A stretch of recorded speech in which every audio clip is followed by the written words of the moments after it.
Hello everyone, विकासू classes में आपका स्वागत है। आज के क्लास में हम 3 जनवरी 2022 के प्रीवियस ईयर क्वेश्चन करने वाले हैं, वो भी मैथ का। 15 क्वेश्चन पर हमने प्रीवियस क्लास में डिस्कशन कर लिए थे। आइए आने वाले 15 क्वेश्चन पर डिस्कशन करते हैं। यह एक पेडागोजी का सेक्शन होगा। 3 जनवरी 2022 का प्रीवियस ईयर क्वेश्चन है, पेपर 1 का। चलिए बिना टाइम को वेस्ट किए हुए क्लास को स्टार्ट करते हैं। यहाँ पर पहला क्वेश्चन दिया हुआ है आप लोगों के सामने कि एक गणित की अध्यापिका ने अपनी कक्षा के समक्ष निम्न प्रश्न रखा। 4 अंकों 8, 4, 6 को लीजिए। इस तरह से 4 अंकों वाली सबसे छोटी और सबसे बड़ी संख्या बनाए कि कोई भी अंक उनमें दोबारा न आए, अर्थात किसी भी अंक की पुनरावृत्ति न हो। छात्रों के विविध जवाबों के बाद वे छात्रों से पूछती है कि आपने जो 2 संख्याएं बनाई है उनमें अंकों के क्रम के बारे में सोचिए। क्या आप बता सकते हैं कि सबसे बड़ी सबसे छोटी संख्या कैसे बनी है? अपनी क्रियाविधि को लिखिए। निम्नलिखित कथनों में से कौन सा कथन उपयुक्त के संदर्भ में अति उपयुक्त है? पहला दिया है ऑप्शन कि छात्रों को ही उत्तरों को खुद आंकने के लिए कहकर शिक्षिका छात्रों को आंकने में लगने वाले समय को बचा रही है। दूसरा ऑप्शन दिया है शिक्षिका छात्रों को कक्षा में अनुशासन बनाए रखने के लिए व्यस्त रख रही है। तीसरा है शिक्षिका छात्रों द्वारा दिए गए उत्तरों में सम्मिलित उनकी चिंतन प्रक्रियाओं को समझाना चाहती है। चौथा ऑप्शन दिया है शिक्षिका उन छात्रों को भ्रमित कर रही है जिन्होंने सही उत्तर दिया है ताकि वे उत्तरों की फिर दोबारा से जांच कर सकें। यदि हम सही ऑप्शन की ओर बढ़े तो इनमें से यदि हम देखा जाए तो शिक्षिका छात्रों द्वारा दिए गए उत्तरों में सम्मिलित उनकी चिंतन प्रक्रियाओं को समझाना चाहती है। तो यह क्या हो जाएगा? मेरा सही ऑप्शन होगा। क्या होगा? सही ऑप्शन यह मेरा हो जाएगा। क्या हो जाएगा? सही ऑप्शन मेरा तीसरा हो जाएगा। क्या हो जाएगा? तीसरा मेरा सही ऑप्शन होगा। चलिए ठीक है, आगे की ओर बढ़ते हैं।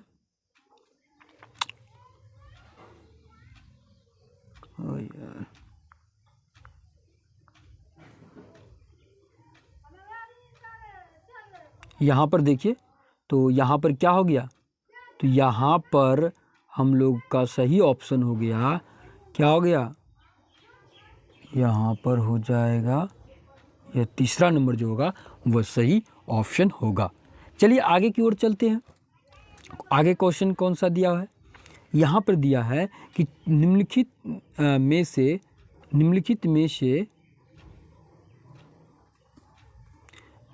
में से कौन सा रचनात्मक आकलन के लिए उपयोग नहीं होता? तो यहाँ पहला ऑप्शन दिया है छात्रों का पोर्टफोलियो फाइल प्रावधान। दूसरा ऑप्शन दिया है उपव्याख्यानात्मक अभिलेख। तीसरा है सत्रांत परीक्षा। चौथा है क्षेत्र भ्रमण। तो यदि हम सही ऑप्शन की ओर तलाश करें तो यहाँ पर जो उपयुक्त नहीं होगा, सत्रांत परीक्षा जो है यह उपयुक्त ऑप्शन नहीं है। चलिए आगे की ओर चलते हैं। यहाँ दिया है कि एक गणित के अध्यापक अपने छात्रों के समक्ष निम्नलिखित इबारती शब्द समस्या रखते हैं। समाचार पत्र की एक प्रति में 12 पन्ने हैं। हर रोज़ 10 प्रतियाँ छपती है। कितने कल पन्ने हर रोज़ छपते हैं? जवाब, एक छात्र जवाब देता है कि 1,25,000 से 1,30,000 के बीच होगा। निम्नलिखित में से कौन सा उपयुक्त के संदर्भ में सही है? तो यहाँ पर यदि हम देखें तो यहाँ पर यदि देखें ये 48 नंबर का क्वेश्चन हो गया। यहाँ पर देखिए पहला ऑप्शन दिया है शिक्षक को छात्रों को गलत उत्तर देने से हतोत्साहित करना चाहिए। दूसरा ऑप्शन दिया है शिक्षक को छात्र को गलत उत्तर देने से हतोत्साहित करना चाहिए। तीसरा है शिक्षक को छात्र के जवाब को नज़रअंदाज करना चाहिए और गुणन की कलन विधि के शिक्षण पर ध्यान केंद्रित करना चाहिए। चौथा ऑप्शन है गणित में एकदम सही उत्तर चाहिए, इसलिए अनुमान की गणना में कोई प्रासंगिकता नहीं है। तो यहाँ पर यदि हम देखें सही ऑप्शन की ओर बढ़े तो क्या हो जाएगा, यहाँ पर सही ऑप्शन क्या हो जाएगा, शिक्षक को छात्रों को गलत उत्तर देने से हतोत्साहित करना चाहिए। शिक्षक को जवाब देने, गणित में एकदम सही उत्तर के सही अनुमान के सही, यहाँ पर देखें यहाँ पर टाइपिंग मिस्टेक हो गया है और यहाँ पर सही ऑप्शन ये इसके जगह पे दूसरा नंबर था। यहाँ पर क्या हो जाएगा, यहाँ पर यह नहीं होगा, क्या होगा, यह नहीं होगा, यहीं पर सही आंसर 2 था, डबल टाइपिंग हो गया। चलिए आगे की ओर चलते हैं, इसको बाद में देखेंगे। यहाँ पर है कि राष्ट्रीय पाठचर्या रूपरेखा एनसीएफ, यहाँ पर एनसीएफ, रुकिए क्लच को चेंज कर लेते हैं। राष्ट्रीय पाठचर्या रूपरेखा एनसीएफ 2005 के अनुसार निम्नलिखित में से कौन सा कथन गणित सीखने के संदर्भ के भावी परिवेश की कल्पना की दृष्टि को निरूपित करता है। तो यहाँ पर दिया है पहला ऑप्शन क्या दिया है, पहला ऑप्शन दिया है यहाँ पर कि छात्र समूह में काम कर रहे हैं और वास्तविक जीवन की परिस्थितियों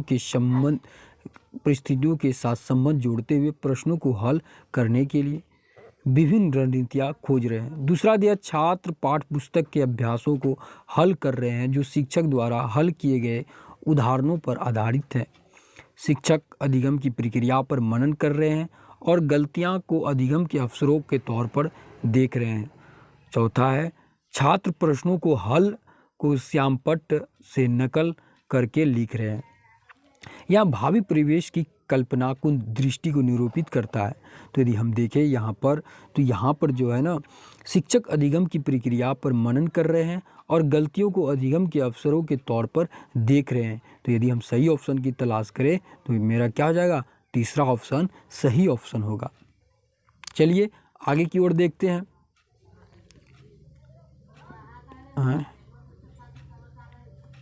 क्या हो जाएगा, तीसरा में छात्र पाठ्य पुस्तकों के अभ्यासों को हल कर रहे हैं जो शिक्षक द्वारा हल किए गए उदाहरणों पर आधारित है। छात्रों समूहों में काम कर रहे हैं, वास्तविक जीवन की परिस्थितियों के साथ संबंध जोड़ते हुए, यह भी सही है। क्या है, रणनीतियाँ खोज रहे हैं। तो यहाँ पर यदि देखें हम तो यहाँ पर क्या है, 2 गो सही है, यहाँ पर ए और सी सही है। तो यदि यहाँ पर देखें आगे तो यहाँ पर 3 नंबर हो जाएगा। क्या हो जाएगा, 3 नंबर क्या हो जाएगा, मेरा सही ऑप्शन ए और सी होगा। क्या होगा, ए और सी होगा। चलिए आगे की ओर चलते हैं। यहाँ पर सही ऑप्शन क्या हो जाएगा, मेरा ए और सी हो जाएगा। यहाँ पर देखते हैं आगे की ओर कि एक प्राथमिक स्कूल की गणित की अध्यापिका चाहती है, एक प्राथमिक स्कूल की गणित की अध्यापिका चाहती है कि उनके छात्र दैनिक जीवन में सूचनाओं को सुव्यवस्थित करने, निरूपित करने और अर्थ निकालने के आंकड़ों के प्रबंधन की प्रशंसा करें। निम्नलिखित में से कौन सा अध्यापिका को अधिगम के परिणामों को प्राप्त करने में सहायता करती है। पहला ऑप्शन दिया है पाठ्य पुस्तकों में से हल किए गए उदाहरणों पर चर्चा करना। दूसरा है विविध रेल समय सारणी का, समाचार पत्रों में प्रकाशित सर्वेक्षणों का आदि का उपयोग करना। तीसरा है आंकड़ों को निरूपण के विभिन्न तरीकों की व्याख्या करना। चौथा है उनको आंकड़ों को निरूपित करने के विविध औपचारिक तरीकों से अवगत कराना। तो यहाँ पर यदि हम देखें विविध रेल समय सारणी, समाचार पत्रों में प्रकाशित सर्वेक्षण आदि का उपयोग करना क्या होता है, यहाँ पर यदि सही ऑप्शन की ओर हम देखें तो क्या हो जाएगा, मेरा यहाँ पर 2 नंबर जो होगा वो सही ऑप्शन होगा। चलिए आगे की ओर चलते हैं। यहाँ 51 नंबर का क्वेश्चन है, निम्नलिखित में से कौन सी रणनीति प्राथमिक कक्षा में भिन्न की संकल्पनाओं को प्रस्तुत करने के लिए अति उपयुक्त है। पहला ऑप्शन दिया है, यहाँ पर दिया है, पहला ऑप्शन दिया है कि श्यामपट्ट पर भिन्न को लिखकर जहाँ Q not equal to zero और चिन्हों को समझना है। दूसरा दिया है भिन्न का उदाहरण लिखना और फिर तब भिन्न को निरूपित करने के लिए संख्या रेखा पर चिन्हित करना, बिंदु को चिन्हित करना। वृत्तों और आयताकार पहियों के सममित कट आउट के साथ भिन्नों को निरूपित करने के लिए कागज मोड़ने की गतिविधि का प्रयोग करना। यहाँ पर देखें तो और यहाँ पर दिया है भिन्नों के 2 उदाहरण देना और छात्रों को उनकी कॉपियों से भिन्नों के 10 समान उदाहरण लिखने के लिए कहना। तो निम्नलिखित में से कौन सी रणनीति प्राथमिक कक्षा में भिन्न की संकल्पनाओं को प्रस्तुत करने के लिए अति उपयुक्त है? यदि हम देखें यहाँ पर सही ऑप्शन की ओर बढ़े, वृत्तों और आयताकार पहियों के सममित कट आउट के साथ भिन्नों को निरूपित करने के लिए कागज मोड़ने की गतिविधि प्रयोग करना। तो यह क्या है? रचनात्मक उपागम को प्रोत्साहित करता है, बच्चे खुद से कर सीखे। तो यदि हम सही ऑप्शन की ओर बढ़े तो मेरा 3 नंबर जो होगा वह सही आंसर होगा। चलिए आगे की ओर चलते हैं। यहाँ पर दिया है 52 नंबर कि यहाँ पर कह रहा है कि गणित की अपनी शब्दों और चिन्हों की भाषा है जो छात्रों के दैनिक जीवन में बहुत दूर है। दिए गए कथन के संदर्भ में निम्नलिखित में से कौन सा उपयुक्त है? पहला दिया है शिक्षक को विद्यार्थियों की गणित में इस्तेमाल होने वाली शब्दावली और चिन्हों को स्मरण कराने में सहायता करनी चाहिए। दूसरा है शिक्षक को गणितीय समस्याओं को संदर्भित करना चाहिए और गणित को विद्यार्थियों के जीवन के अनुभवों का भाग बनाना चाहिए। तीसरा है गणित की भाषा सीखने में विद्यार्थियों की सहायता हेतु शिक्षक को केवल गणित में इबारती प्रश्नों को हल करने पर बल देना चाहिए। चौथा है शिक्षक को कक्षा में महत्वपूर्ण गणितीय चिन्हों और सूत्रों के चार्ट को प्रदर्शित करना चाहिए। यहाँ पर दिया गया, यदि हम सही ऑप्शन की ओर तलाश करें तो यहाँ पर हो जाएगा कि शिक्षक को गणितीय समस्याओं को संदर्भित करना चाहिए। क्या करना चाहिए? शिक्षक को गणितीय समस्याओं को संदर्भित करना चाहिए और गणित को विद्यार्थी के जीवन के अनुभवों का भाग बनाना चाहिए।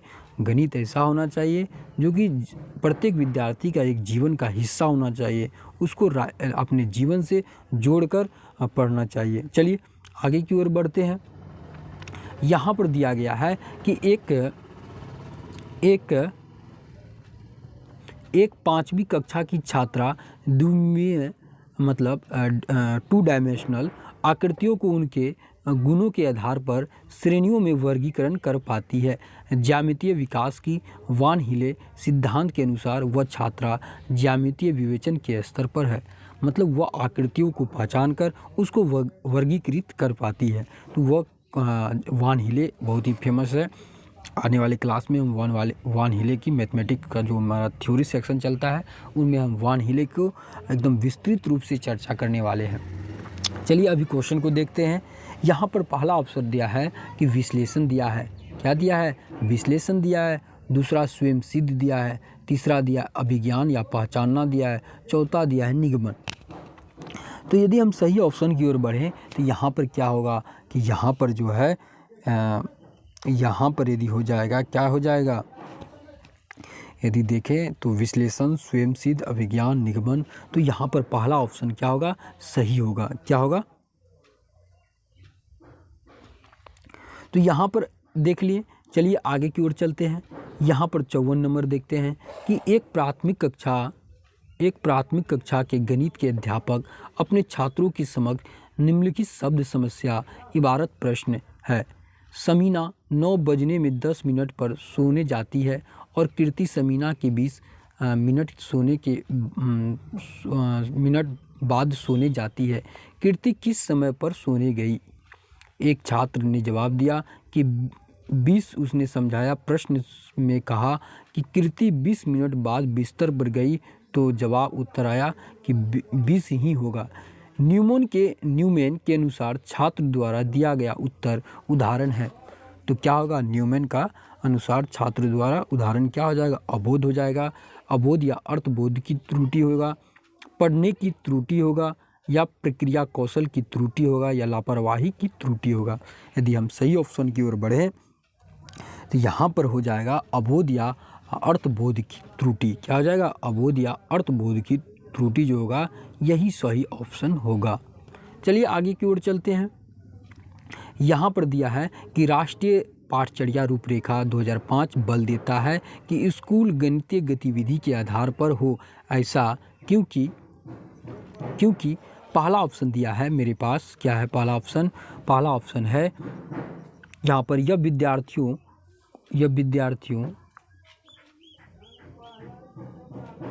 विद्यार्थियों को आजीविका कमाने के कौशल के विकास में सहायता करता है। बी नंबर दिया है यह विद्यार्थियों की गणित में अर्थपूर्ण समस्याओं को हल करने सुलझाने के लिए प्रोत्साहित करता है। तीसरा है गणित में अमूर्त संकल्पनाओं को समझने के लिए यह मूर्त अनुभव उपलब्ध करवाता है। यह प्राथमिक कक्षाओं में बच्चों को मनोरंजन का समय उपलब्ध करवाता है। सही विकल्प होगा। तो यहाँ पर यदि हम देखें तो यहाँ पर क्या है? यह विद्यार्थियों की गणित में अर्थपूर्ण समस्याओं को हल करने सुलझाने के लिए प्रोत्साहित करता है। यह सही है। दूसरा देखें यहाँ पर गणित में अमूर्त संकल्पनाओं को समझने के लिए यह मूर्त अनुभव उपलब्ध करवाता है। तो क्या है यहाँ पर? यदि ए और बी यहाँ पर देखें तो क्या हो जाएगा? यहाँ पर बी और सी। तो बी और सी कौन सा ऑप्शन में है? यहाँ पर ए नंबर। तो ए नंबर क्या हो जाएगा? मेरा करेक्ट आंसर हो जाएगा। चलिए आगे की ओर बढ़ते हैं। यहाँ पर है कि गणितीय दुश्विनता से ग्रस्त छात्रों के लिए निम्नलिखित में से कौन सा आकलन के साधन उपयुक्त हैं? पहला है मानक संदर्भित आकलन, सहयोगात्मक अधिगम परियोजनाएं, योगात्मक आकलन, रचनात्मक आकलन। सही विकल्प का चयन करें। तो इनमें से हमको सही विकल्प का चयन करना है कि ए और सी होगा या बी और डी होगा या केवल सी होगा या केवल डी और सी होगा। तो यहाँ पर यदि हम देखें तो यहाँ पर क्या हो जाएगा? यहाँ पर देखें तो यहाँ पर सहयोगात्मक अधिगम की परियोजनाएं, यह भी सही है। इसके बाद योगात्मक आकलन, रचनात्मक आकलन, यहाँ पर क्या हो जाएगा? रचनात्मक आकलन। क्या हो जाएगा? रचनात्मक आकलन। तो बी और डी। तो बी और डी की देखें हम इसमें कौन सा ऑप्शन में है? तो बी और डी यहाँ पर 2 नंबर ऑप्शन में है। तो सही ऑप्शन मेरा क्या हो जाएगा? 2 नंबर हो जाएगा। चलिए यहाँ पर आगे की ओर चलते हैं। गणित की कक्षा में एक छात्र योग पर समस्याओं को हल करने के लिए निम्नलिखित तरीकों में से उंगलियों पर गिनता है। 3 + 9 4 इतना जोड़कर 3 + 9 इस तरह उंगलियों में गिनता है। विद्यार्थियों द्वारा उपयोग की गई उपयुक्त प्रक्रियाओं के निम्नलिखित कथनों में से कौन सा कथन उपयुक्त है? तो यहाँ पर यदि हम देखें सही ऑप्शन की ओर तलाश करें। पहला ऑप्शन है इस प्रक्रिया की उपेक्षा की जानी चाहिए क्योंकि यह कलन विधि द्वारा आधारित नहीं है।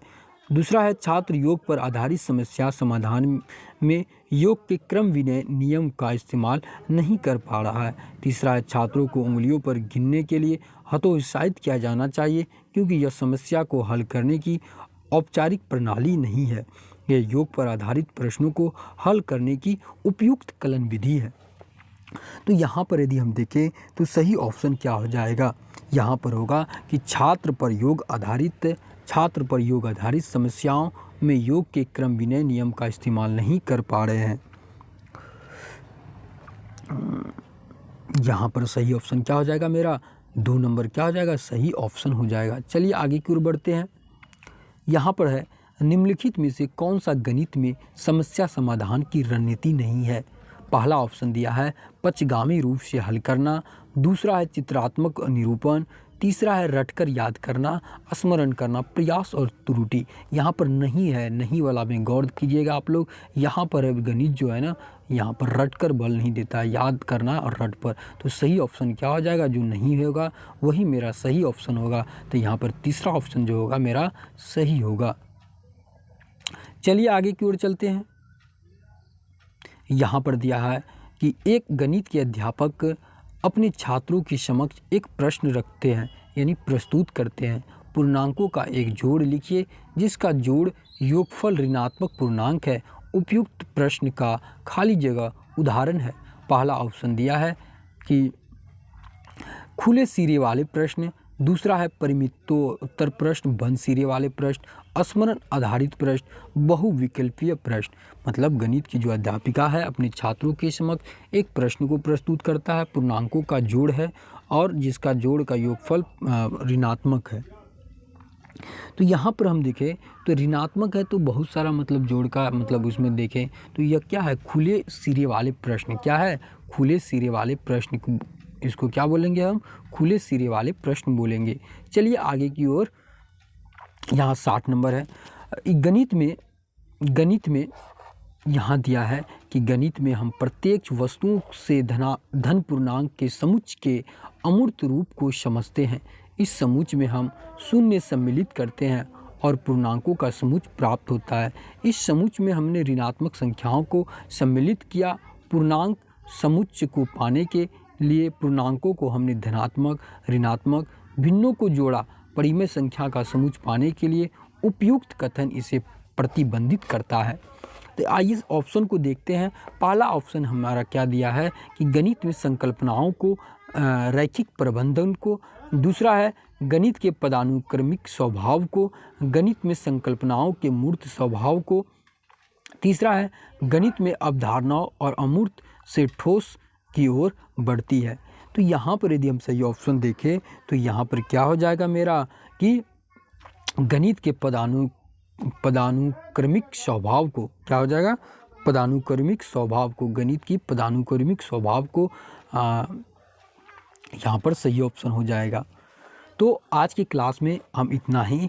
आने वाले क्लास में हम सीडीपी का क्लास लेके आने वाले हैं, वो भी 3 जनवरी 2022 का हम प्रीवियस ईयर जितना भी सीडीपी का क्वेश्चन है करवा रहे हैं। तो यदि आपको वीडियो कैसा लगा, यदि वीडियो अच्छा लगा तो आप लोग लाइक कीजिए, अपने दोस्तों को शेयर कीजिए और पहली बार जो हमारे चैनल पर विजिट किए हो कृपया कर आपसे यही विनती है कि हमारे चैनल को सब्सक्राइब कर दीजिए।